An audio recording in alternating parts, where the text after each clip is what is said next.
So in the few minutes that we have left, I'd like to take you back to your previous work with the 9/11 Commission.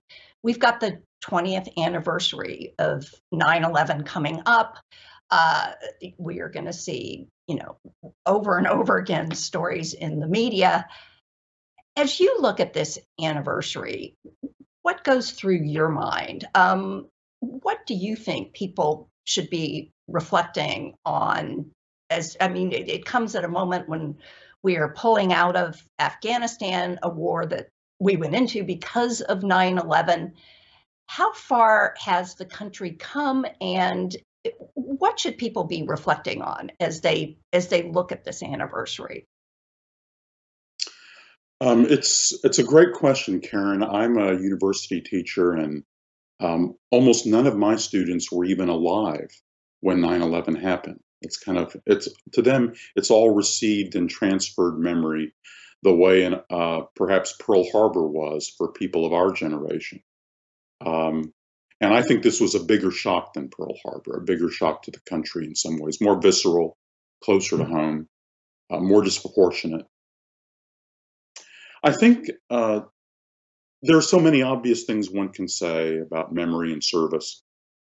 What I guess I would try to stress is first, is it's important to put a trauma like this in perspective, um, and so that the trauma doesn't dominate your life.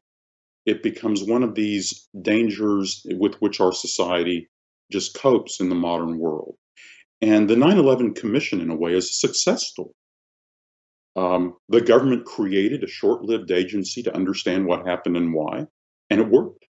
And there were reforms and an understanding of the crisis that made the country safer, and it did make the country safer. If you had told people in October of 2001 or September of 2001 that in the next 20 years, America will not suffer another major catastrophic terrorist attack from violent Islamist extremists, they would have regarded that as a success scenario at the very upper bound of a plausible scenario of a success.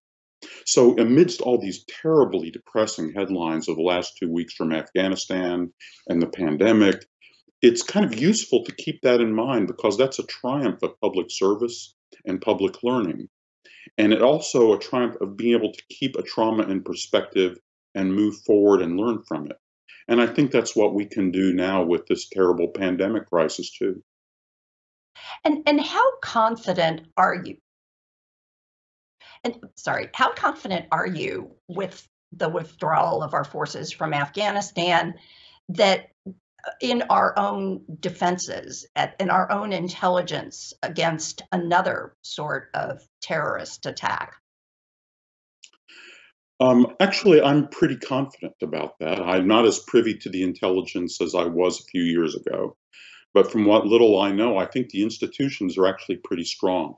One of the institutions the 9/11 Commission helped create, the National Counterterrorism Center, or NCTC, is an outstanding institution. Is very much on the job.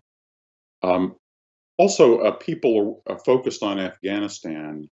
The Islamic State that carried out this attack at the airport last week, by the way, carried out that attack in a situation where we couldn't have our normal security precautions in place because of the conditions at the airport. Um, that particular organization is a deadly enemy of the Taliban.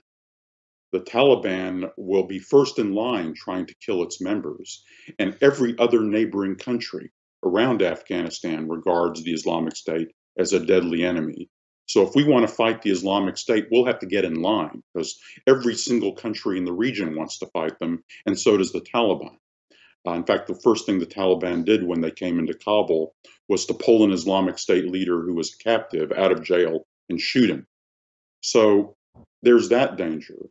If we're worried about Islamist extremists, in some ways, the more serious threats and the ones where we are closer to being able to do something about them are in places like Africa, Syria, and northern Iraq, or in the Arabian Peninsula.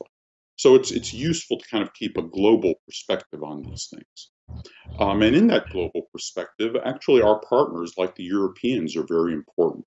The Europeans are doing much more than we are to combat these dangers in the Mediterranean world or in Africa. And so, as we move forward, we need to learn lessons about our international partnerships, which actually have worked pretty well over the last 20